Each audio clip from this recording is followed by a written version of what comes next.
Hola compañeros, buen día. Mi nombre es José Iván Serrano González y hoy les voy a hablar del desarrollo de los ojos para la materia de embriología. También les voy a hablar sobre un tema sorpresa del que más adelante se darán cuenta.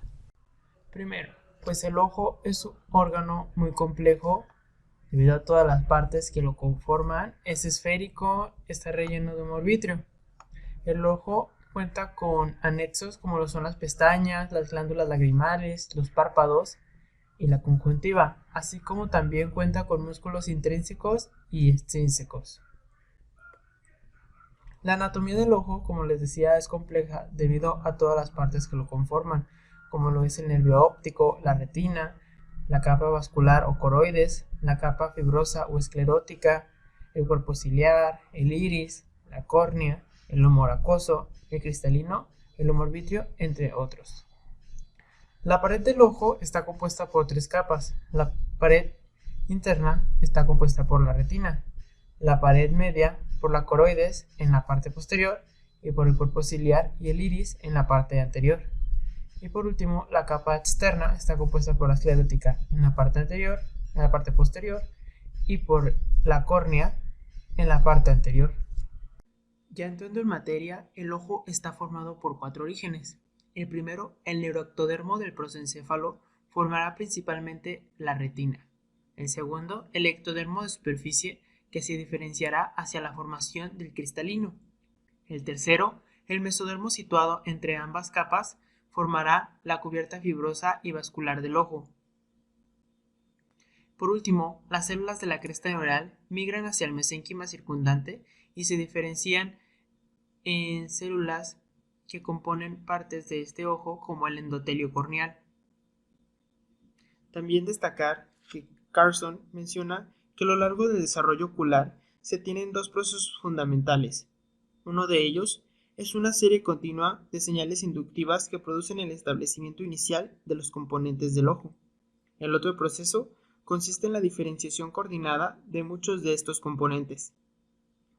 También es importante recalcar que el gen regulador para el desarrollo del ojo es el PAX6, del inglés Pair Bud Seeds. Como les mencionaba, el desarrollo inicial del ojo se debe a una serie de señales de inducción, que como recordaremos, las inducciones son aquellas interacciones que en el curso de su desarrollo originan una modificación en algún otro elemento. En el esquema del libro de Arteaga, podemos ver cómo los orígenes del órgano de la visión, el ojo, inducen a la formación de otros componentes y estos a su vez inducen a la formación de más componentes.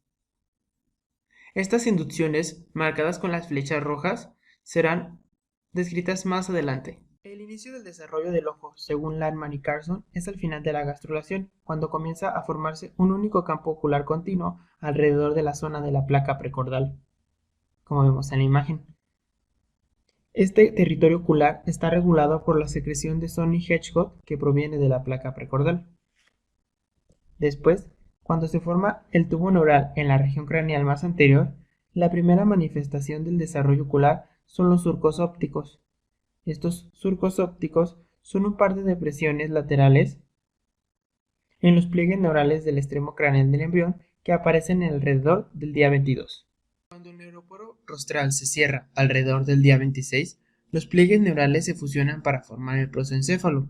Es entonces cuando los surcos ópticos se evaginan a partir de este para formar dos divertículos huecos, las vesículas ópticas, que se proyectan desde la pared del prosencéfalo hacia el mesénquima adyacente. Este último es quien induce al prosencéfalo a formar estas vesículas. Estas vesículas estarán completamente formadas a los 28 días. Enseguida se controla la diferenciación del tallo óptico. A medida que crecen las vesículas, sus extremos distales se expanden y sus conexiones con el prosencéfalo se estrechan para formar los tallos ópticos huecos. Al poco tiempo, las vesículas contactan con el ectodermo de superficie. Al mismo tiempo que lo anterior, el ectodermo superficial entra en contacto con la vesícula óptica. Este se engruesa formando las placodas cristalinianas o placoda lenticular, que serán los primordios de los cristalinos. La formación de la región preplacoda está precisamente inducida por las vesículas ópticas y está condicionado por el mesénquima entre estos. Este ejemplo de inducción es muy interesante, debido a que en los casos donde no se desarrolla la vesícula óptica, no se desarrolla el ojo. Además, si se extirpa la vesícula óptica y se injerta en una región del ectodermo de superficie diferente a la del ojo, esta puede inducir la formación de un cristalino. Como vemos en esta imagen, la vesícula óptica y la placoda cristaliniana ya formadas, ambas sufren invaginaciones. Una invaginación de la placoda del cristalino propicia una invaginación de la vesícula óptica. Y bueno chicos, como les dije al inicio, les voy a hablar sobre un tema especial en esta presentación. Y pues aprovechando que a la maestra le gusta mucho y a mí también, pues les voy a hablar de ni más ni menos que de Harry Potter. Y específicamente, pues les voy a hablar de las casas de Hogwarts. Y si tú no sabes la tuya, pues este video te va a servir, además de para conocer el desarrollo embrionario de los ojos, pues para que conozcas las características de las casas. Y pues ya en la descripción les dejaré un link para que vayan a hacer el test en la página oficial y al fin sepan a qué casa pertenece. Y la primera casa de las que les voy a hablar es Gryffindor, y pues es la más conocida. Y esta fue fundada por Godric Gryffindor, y las características de los vagos de esta casa son la valentía, la amistad, la fuerza, la audacia, el coraje y la caballerosidad. Su mascota es un león y los colores que la representan es el escarlata y el dorado. El fantasma representativo de la casa es Nick casi decapitado, y la reliquia que era propiedad de Godric Gryffindor es una espada que se aparecerá ante cualquier miembro de la casa que lo necesite. Su sala común se ubica en la Torre Gryffindor, a la cual se accede por el retrato de la Dama Gorda. Continuando, como les decía, la placoda cristaliniana sufre una invaginación. Esto formará la fosita cristaliniana. Cuando los lados de la fosita cristaliniana, sus bordes, empiezan a aproximarse entre sí y se fusionan, forman las vesículas cristalinianas, volviéndose profunda en el ectodermo de superficie. Estas tienen una configuración esférica que posteriormente perderán su conexión con este ectodermo. Esto sucederá aproximadamente a las 5 semanas del desarrollo.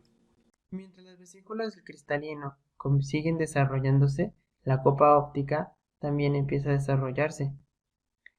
Como recordaremos, las vesículas ópticas empiezan a invaginarse, lo que forma una estructura en forma de copa de dos capas, una externa y una interna, en donde hay un espacio llamado espacio intrarretiniano entre ambas.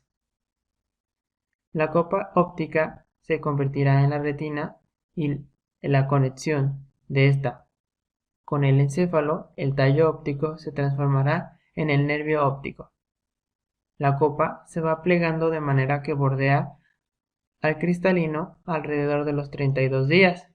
Para entonces, las vesículas del cristalino ya se habrán separado por completo del ectodermo y se habrán introducido dentro de las copas. Como vemos en estas imágenes, en un estadio inicial, la copa sufre una pequeña invaginación. Después, la copa se hace más grande y bordea a la vesícula cristaliniana. Y finalmente, la copa tiene ya su forma completa y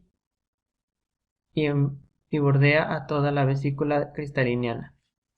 Conforme continúa el desarrollo en la parte ventral de la copa óptica y a lo largo de los tallos ópticos, aparecen unos surcos o hendiduras lineales denominadas fisuras retinianas o fisuras coroideas a la séptima semana. En el centro de la copa, donde la fisura es más profunda, se forma la papila óptica o disco óptico, que más tarde se convertirá en la zona ciega de la capa neural de la retina. Este punto en la capa externa de la copa se continúa hacia el tallo óptico. Esta capa se diferencia en la capa neural de la retina, en donde los axones de las células ganglionares de la retina pasan hacia el tallo óptico y lo empiezan a llenar para convertirse en el nervio óptico. La melianización de las fibras comienza al final de la vida fetal y el primer año de la vida postnatal. Las fisuras retinianas contienen mesénquima vascular, a partir del cual se desarrollan los vasos sanguíneos hialoideos. La arteria hialoidea es una rama de la arteria oftálmica e irriga la capa interna de la copa óptica. La vena hialoidea devuelve la sangre de esta región. A medida que los bordes de las fisuras retinianas se van cerrando y quedan rodeados por el nervio óptico, los vasos hialoideos, las partes distales de los vasos degeneran, pero las partes proximales persisten en forma de la arteria y la vena central de la retina, y solo queda un vestigio que será el conducto hialoideo dentro del humor vítreo del ojo. Ahora les hablaré de la retina. La retina está formada por dos paredes que se convierten en las dos capas de la retina. La capa más externa y fina se convierte en la capa pigmentaria de la retina, mientras que la capa interna y gruesa se convierte en la retina neural. Esta diferenciación sucede en la quinta semana. Ya en la sexta semana aparece melanina en el epitelio pigmentario de la retina. Durante el periodo embrionario existe un espacio intrarretiniano entre las dos capas de la retina derivado de la cavidad de la copa óptica. Las células del epitelio pigmentario de la retina no se diferencian en neuronas, pero en la vida postnatal algunas de estas células mantienen propiedades de células madre y pueden diferenciarse en múltiples tipos de células. La capa neural de la retina está compuesta por neuroepitelio que se diferencia en múltiples células. Las primeras células que se diferencian son las células fotorreceptoras. Estas células especializadas para el sentido de la visión y son el primer elemento sus bastones o conos. Los bastones son más abundantes que los conos, estos llegan a ser 120 millones, mientras que los conos solo de 6 a 7 millones, y son los que reciben los rayos de la luz y envían las señales hacia las demás células que también las dirigirán hacia el cerebro. La primera capa es esta capa de bastones y conos, en donde luego encontraremos la capa nuclear externa, en donde están los núcleos de estas células fotorreceptoras, y luego estas emiten prolongaciones hacia la capa plexiforme externa, donde hacen sinapsis con las células bipolares, que constituyen a la capa nuclear interna. La otra prolongación de la célula bipolar se dirige hacia la capa plexiforme interna, donde hacen sinapsis con la tercera neurona de esta cadena, la célula ganglionar, que compone la capa de células ganglionares. Los axones largos de estas células se dirigen hacia la capa de fibras nerviosas, donde, después de unirse y dirigirse hacia el tallo óptico, forman el nervio óptico, donde conectarán con el encéfalo. También es importante destacar que en las uniones sinápticas de las capas plexiforme interna y externa hay otro tipo de células, como las células horizontales y las células amacrinas. Estas ayudan a la integración de los impulsos nerviosos. Otro tipo importante de célula, que no está marcada aquí en la imagen, son las células glial de Müller. Estas emiten prolongaciones a casi todas las capas de la retina y parecen desempeñar un papel muy similar al de los astrocitos en el sistema nervioso central. Estas células también forman la capa limitante interna y externa. La externa se sitúa entre la capa de conos y bastones y la capa nuclear externa, mientras que la limitante interna se sitúa después de las fibras nerviosas, formando la división entre la retina y el humor vítreo del ojo. Así pues, se conformarán las 10 capas de la retina, que estarían desde el más externo del ojo, el epitelio pigmentario de la retina, la capa de bastones y conos, la membrana limitante externa, la capa nuclear externa, la capa plexiforme externa, la capa nuclear interna, la capa plexiforme interna, la capa de células ganglionares, la capa de fibras nerviosas y la capa limitante interna. Dado que el epitelio de la retina neural está invertido, debido a la invaginación de la copa óptica, la luz debe atravesar toda la capa neural para llegar a los fotorreceptores que están en contacto cercano con el epitelio pigmentario de la retina. También es importante destacar que el nervio óptico va a estar rodeado por tres vainas que corresponden a continuaciones de las meninges craneales. La vaina dural externa, procedente de la dura madre, la vaina intermedia, procedente de la aracnoides, y la vaina interna, procedente de la pía madre. Existe igualmente un espacio entre la vaina intermedia y interna, donde va a haber líquido cefalorraquídeo. También es importante mencionar que el recién nacido no puede ver bien, ya que presenta una miopía fisiológica. La agudeza visual del recién nacido mejorará con el tiempo. Y pues continuando con las casas de Hogwarts, ahora les voy a presentar a la mejor casa de todas. Pues es Slytherin. Y pues la casa pues fue fundada por Salazar Slytherin, un mago malvado, y sus miembros pues se caracterizan por ser ambiciosos, astutos y determinados. La mascota es una serpiente y los colores que representan la casa es el verde y el plata. El fantasma característico es el varón sanguinario. Salazar Slytherin tenía dos reliquias que se preservaron por los años. El primero es el anillo, que pertenecía a Marvolo Gaunt cuando Voldemort se lo quitó y lo transformó en su segundo Horcrux. Y el segundo es el guardapelo, que le pertenecía a Merope Gaunt, su madre, que transformó en el tercer Horcrux.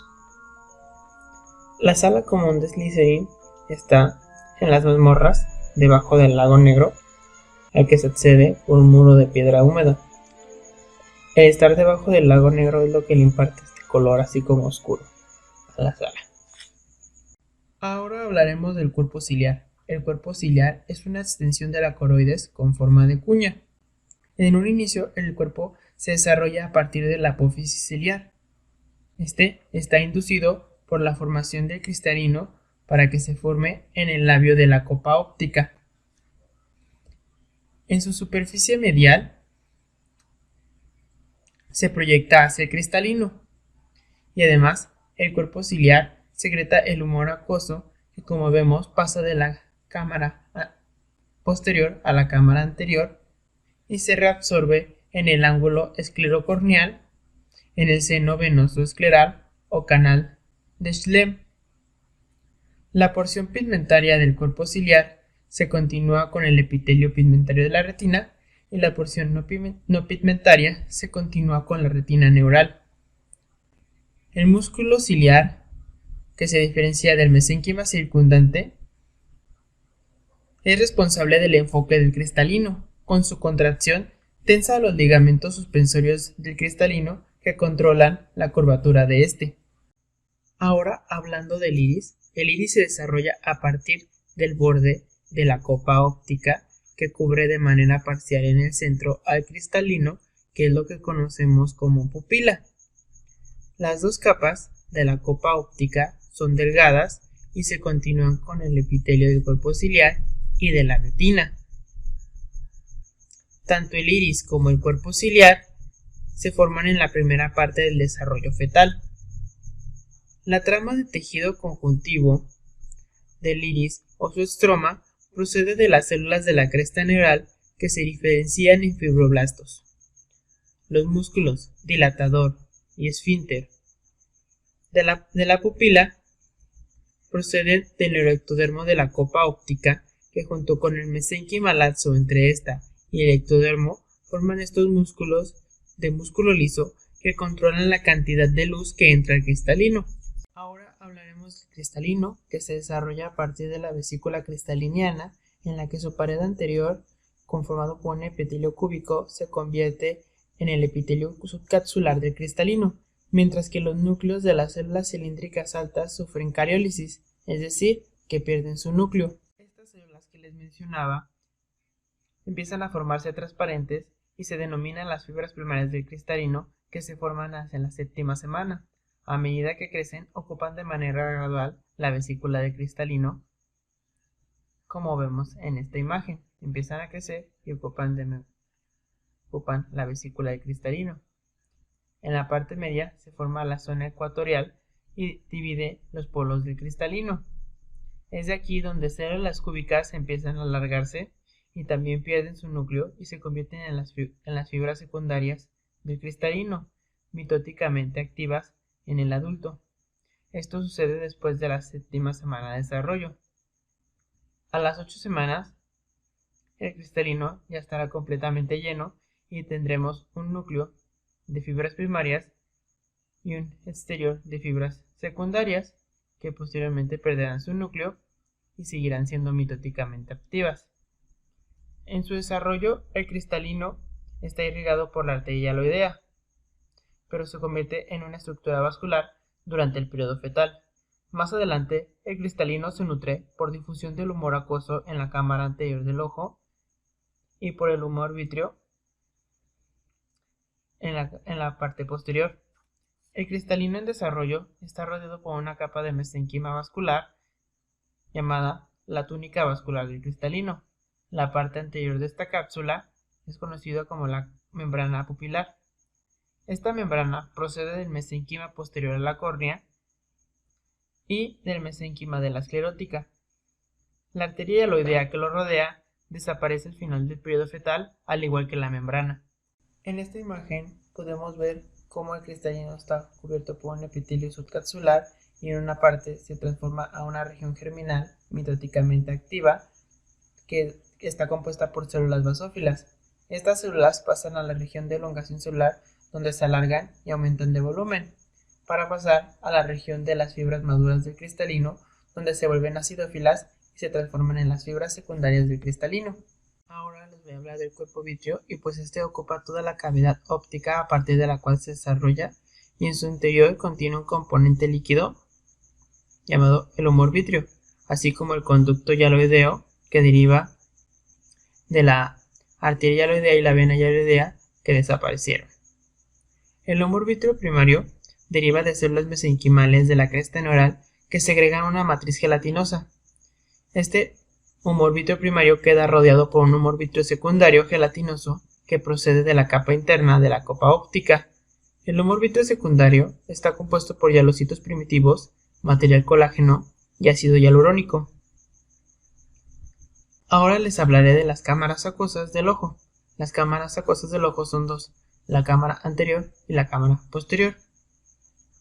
La cámara anterior del ojo se desarrolla a partir de un espacio estrecho que se forma en el mesenquima localizado superior al cristalino y detrás de la córnea.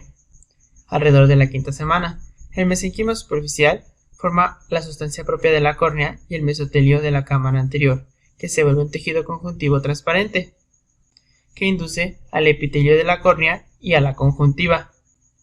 A la sexta semana, la cámara anterior ya abarca el espacio anterior al cristalino por completo y también anterior al iris, mientras que la cámara posterior del ojo se desarrolla del espacio mesenquimal que está por detrás del iris y delante del cristalino. Cuando desaparece la membrana pupilar y se forma la pupila, las cámaras acuosas se comunican entre sí a través del seno venoso escleral, que es el orificio de salida del humor acuoso de la cámara anterior del espacio vascular. Esta cámara se forma hasta el desarrollo fetal. Ahora les hablaré de la córnea, que depende de la vesícula cristaliniana que induce al ectodermo de superficie en la formación de esta, que es una estructura transparente, avascular y con múltiples capas. La formación de la córnea comienza en la quinta semana y en la sexta semana ya se ha separado por completo de la membrana pupilar.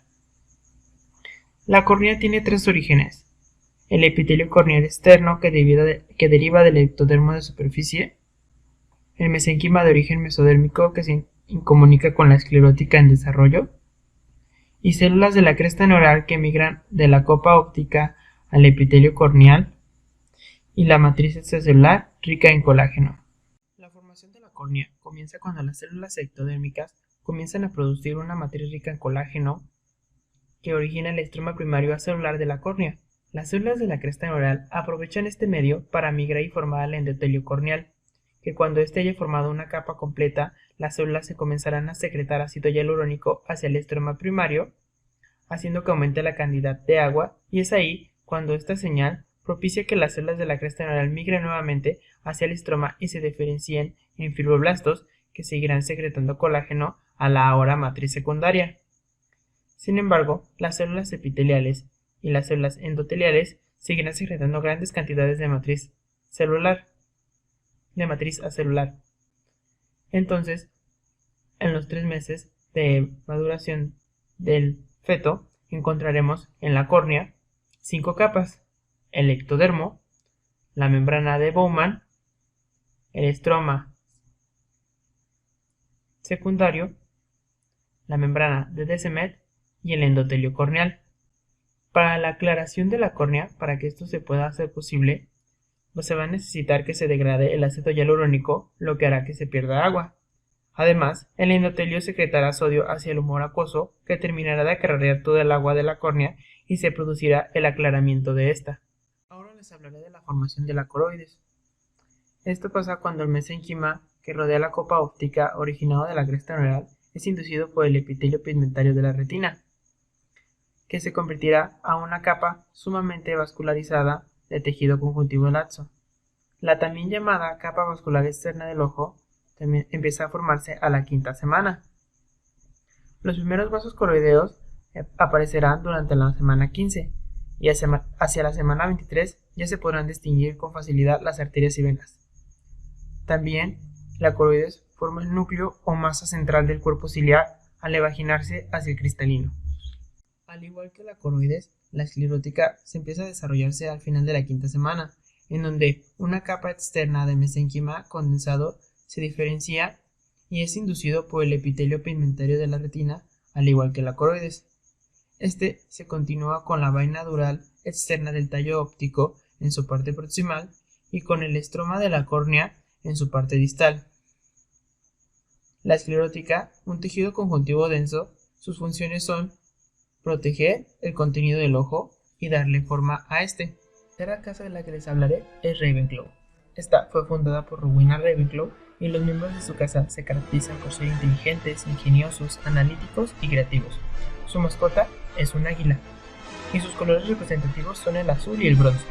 El fantasma de la casa es la dama de gris, Helena Ravenclaw, que es hija de la fundadora. Rowena tenía una diadema que se convirtió en el 5º Horrocrux de Voldemort. Su sala común se sitúa en la torre de Ravenclaw, donde hay que llegar por medio de una escalera de caracol.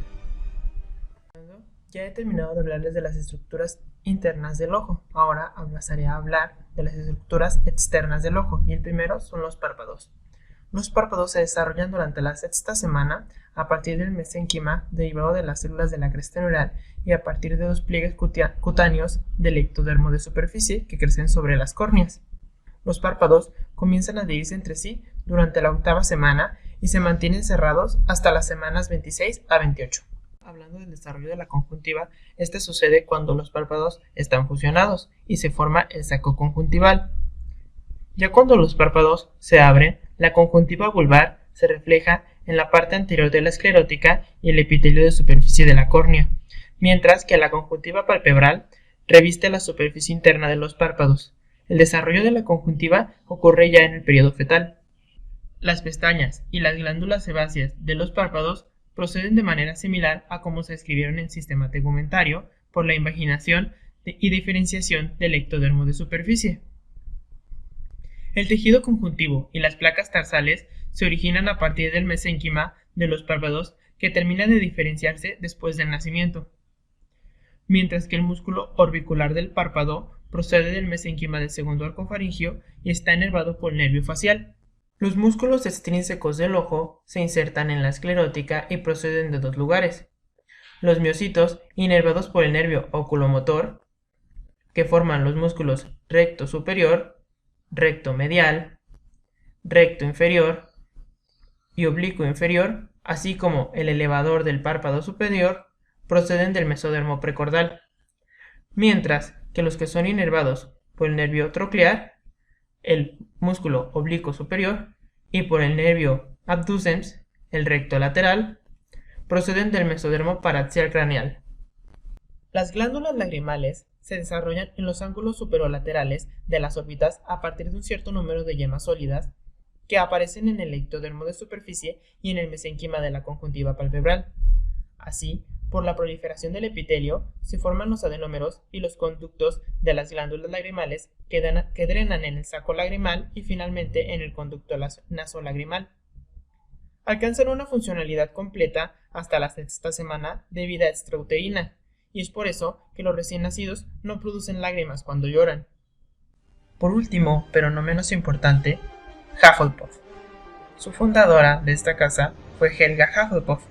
Sus miembros se caracterizan por ser leales, dedicados, justos y pacientes. Su mascota es un tejón negro, y sus colores representativos son el negro y el amarillo, así como su fantasma característico es el fraile gordo.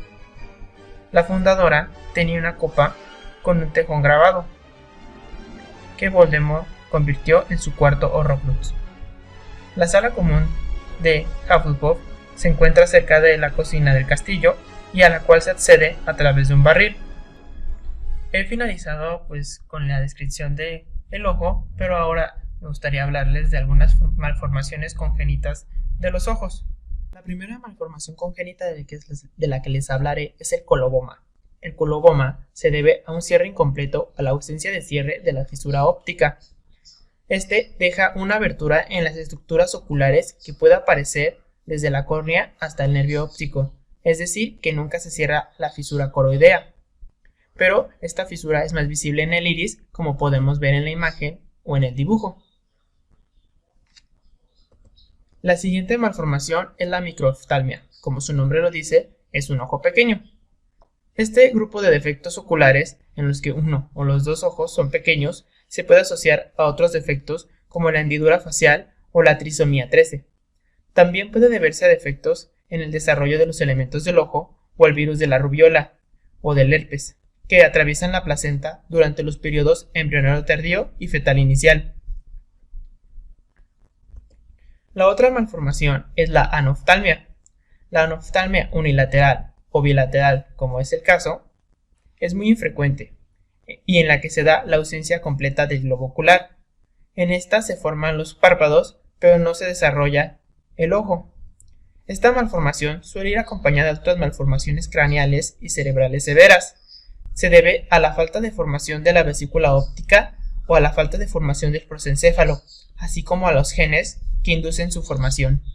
Otra malformación es la ciclopía. Esta anomalía es infrecuente y es en la que los ojos están fusionados parcial o completamente en la línea media y aparece un único ojo medio situado en el interior de una sola órbita. Estos pacientes suelen presentar también una nariz tubular o prosbóside por encima del ojo. En realidad, la ciclopía y la sinoftalmia, la fusión de los ojos, son un grupo de malformaciones que son incompatibles con la vida. Esta malformación parece ser el resultado de una supresión intensa de las estructuras cerebrales de la línea media que afecta a la parte craneal de la placa neural y se transmite de forma autosómica recesiva. Por último, les hablaré de la aniridia. La aniridia también es infrecuente y en ella se observa una disminución del tejido del iris o una ausencia por completo de esta, como vemos en la imagen. Se debe a la interrupción del desarrollo en el borde de la copa óptica durante la 8ª semana. También puede acompañarse de glaucoma, de cataratas o de otras alteraciones oculares. Puede aparecer en varios miembros de la familia de manera de un gen dominante o esporádico. Las mutaciones en el gen PAT6 originan aniridia. El glaucoma se debe a la elevación anómala de la presión intraocular en el recién nacido. Esto puede deberse al desarrollo alterado del mecanismo del drenaje del humor acuoso durante el periodo fetal, causando también un desarrollo anómalo del seno venoso escleral. Este problema genético heterogéneo también puede deberse al virus de la rubiola, mientras que las cataratas congénitas, el cristalino se opacifica y a menudo presenta una coloración blanquecina o grisácea. Cuando no se trata, causa ceguera. La causa más común de cataratas es la herencia genética dominante o recesiva. También puede deberse al virus de la rubiola, y este se produce por alteraciones en la formación de las fibras primarias del cristalino.